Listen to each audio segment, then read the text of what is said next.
की इस वीडियो में बात कर रहा हूं मैं समग्र पोर्टल की। तो आप लोग जानते हैं कि मध्य प्रदेश में निवासरत प्रत्येक परिवार की एक समग्र परिवार आईडी होती है और उस परिवार आईडी में जितने भी सदस्य होते हैं उनकी समग्र सदस्य आईडी होती है।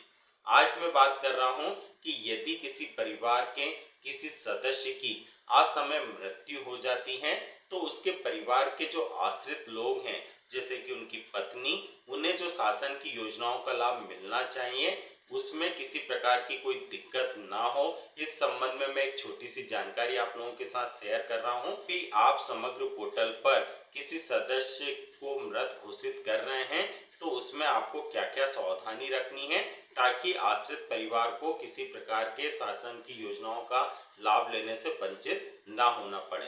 तो चलिए वह जानकारी मैं आप लोगों के साथ शेयर करता हूं। वीडियो प्रारंभ करने से पूर्व मेरा आप सभी से निवेदन है कि आप मेरे चैनल को सब्सक्राइब जरूर कीजिए, वीडियो को लाइक व शेयर भी कीजिए, साथ ही बेल आइकन को जरूर दबाएं ताकि आपको मेरे नए प्रत्येक वीडियो की जानकारी यूं ही मिलती रहे। धन्यवाद।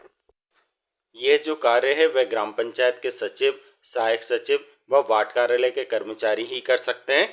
तो सबसे पहली जो ध्यान रखने वाली बात है कि जिसकी भी हम मृत्यु घोषित कर रहे हैं उससे पूर्व उनके आश्रित जैसे कि उनके पति या पत्नी की हम स्पाउस डिटेल देखेंगे कि वहाँ पर क्या दर्ज है। तो चलिए मैंने यहाँ पर लॉगिन हो चुका हूँ। अब मैं मेनू बार पर जाकर क्लिक करता हूँ और मेनू बार पर क्लिक करने के बाद सदस्य पंजीयन एवं प्रबंधन पर जाकर क्लिक करेंगे और यहाँ पर अब आप देख रहे हैं मेंबर प्रोफाइल कर ऑप्शन है, इसमें हम नीचे की ओर आएंगे और यहाँ पर जो लिखा हुआ है अपडेट स्पाउस डिटेल, इस पर जाकर हम चेक करेंगे पहले। तो मैं यहाँ पर क्लिक कर देता हूँ। इस पर क्लिक करने के बाद हमें सबसे पहले यहाँ समग्र आईडी दर्ज करनी होगी आश्रित सदस्य की। जैसे किसी की पति की मृत्यु हुई है तो पत्नी की समग्र सदस्य आईडी यहाँ पर हम दर्ज कर चेक करेंगे कि स्पाउस डिटेल में क्या जानकारी है और यदि गलत जानकारी है तो हम पहले उसे अपडेट करेंगे। तो चलिए मैं यहाँ पर एक समग्र सदस्य आईडी दर्ज करता हूँ और फिर सर्च पर जाकर क्लिक करता हूँ।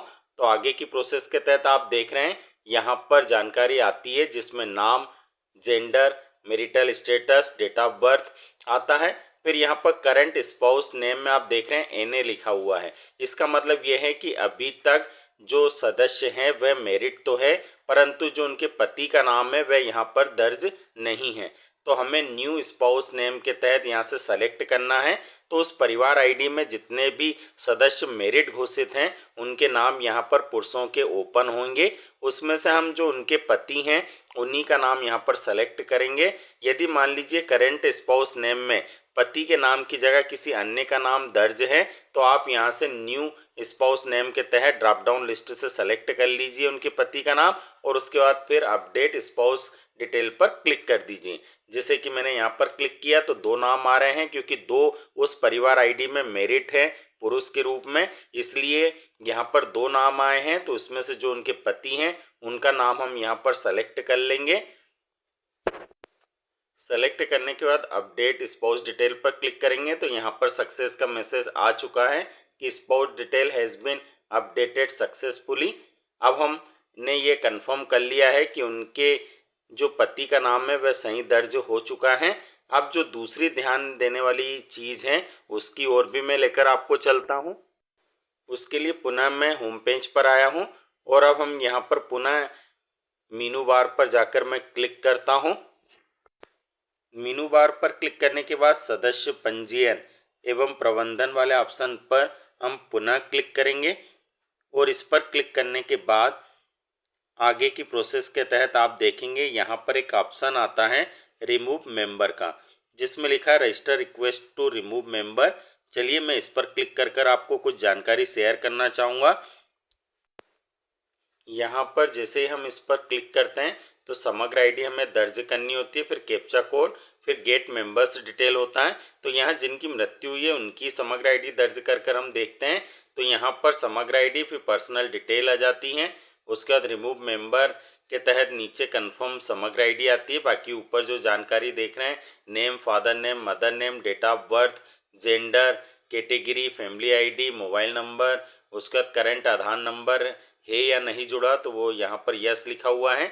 अब हम नीचे की ओर आते हैं, यहाँ पर रीज़न लिखे आते हैं जिसमें डाइट मृत है, दूसरा गैर मौजूदा, तीसरा विस्थापित और चौथा निःशक्त नहीं है। तो इनमें से हम एक ऊपर वाला जो ऑप्शन है मृत है वह सेलेक्ट कर किसी की भी मृत्यु समग्र पोर्टल पर रजिस्टर्ड कर देते हैं। तो मेरा निवेदन है कि आप इस ऑप्शन का उपयोग कर मृत घोषित ना करें। जी हाँ, मेरा निवेदन है कि आप इस ऑप्शन का उपयोग करके मृत घोषित बिल्कुल ना करें, इससे समस्याएं सामने आ सकती हैं। इसलिए पुनः एक बार निवेदन है कि आप इस ऑप्शन का उपयोग कर किसी भी सदस्य को मृत घोषित ना करें। अब चलिए हम तीसरे बिंदु की ओर आते हैं, जहां हमें किस प्रकार से मृत घोषित करना है समग्र पोर्टल पर। तो चलिए इसके लिए मैं पुनः होम पेज पर आ चुका हूं। पुनः मैंने मेन्यू बार पर क्लिक किया है और जो ऑप्शन है मृत्यु रिपोर्टिंग प्रणाली का, इस पर जाकर मैं क्लिक कर देता हूं, क्योंकि यही सही तरीका है समग्र पोर्टल पर किसी की मृत्यु को रिपोर्ट करने का। तो यहाँ पर डेथ मैनेजमेंट के तहत आप देख रहे हैं, यहाँ पर report death case death certificate available है। तो इस पर हम क्लिक कर देते हैं। इस पर क्लिक करने के बाद जिस सदस्य की मृत्यु हुई है उनकी यहाँ पर हम समग्र सदस्य आईडी दर्ज करेंगे और उसके बाद गेट डिटेल पर जाकर क्लिक करेंगे। यहाँ पर मृतक की जानकारी दिखाई देने लगती है, उनका नाम हिंदी में, इंग्लिश में, जेंडर, उसका डेट ऑफ बर्थ, मुखिया से संबंध, श्रेणी व जिला जोन, सारी जानकारी दिखाई देती है। उसे हम चेक कर लें। फिर उसके बाद हम नीचे की ओर आएंगे। तो यहाँ पर आगे की प्रोसेस के तहत आप लोग जानते हैं कि यहाँ पर मृत्यु का स्थान हमें प्रविष्ट करना होगा। उसके बाद मृत्यु का कारण हम चुनेंगे कि किस कारण से उनकी मृत्यु हुई है। फिर मृत्यु दिनांक प्रविष्ट करेंगे। मृत्यु प्रमाण पत्र क्रमांक प्रविष्ट करना है हमें, जैसे कि मैं मृत्यु का कारण चुने पर कर रहा हूँ तो दो ऑप्शन आते हैं, दुर्घटना या प्राकृतिक मृत्यु। मृत्यु प्रमाण पत्र क्रमांक प्रविष्ट करेंगे, फिर मृत्यु प्रमाण पत्र दिनांक प्रविष्ट करेंगे, सूचना देने वाले का नाम प्रविष्ट करना है, सूचना दिनांक प्रविष्ट करना है, साथ ही मृत्यु प्रमाण पत्र अपलोड करना है। तो ये किस प्रकार से पूरी प्रोसेस होती है इस संबंध में मैं पूर्व में वीडियो बना चुका हूँ। आज के इस वीडियो के डिस्क्रिप्शन बॉक्स में मैं उसकी लिंक शेयर कर दूंगा। तो मेरा आप सभी से निवेदन है कि यदि किसी की मृत्यु हो चुकी है और उनके आश्रित सदस्य जो हैं, यदि उन्हें योजनाओं का लाभ देना है तो आप आज जो मैंने 3 बातें बताई है उसका विशेष रूप से ध्यान रखिए कि पहले आप स्पाउस डिटेल जरूर चेक करें, दूसरे रिमूव वाले ऑप्शन से आप किसी को भी मृत घोषित ना करें, और तीसरा जो मैंने आपको बताया कि मृत्यु रिपोर्टिंग प्रणाली के माध्यम से ही आप किसी सदस्य की मृत्यु को पंजीकृत करें। इसी प्रकार के और वीडियो देखने के लिए आप चैनल पर बने रहिएगा, चैनल को सब्सक्राइब जरूर कीजिएगा। आप सभी का बहुत बहुत धन्यवाद।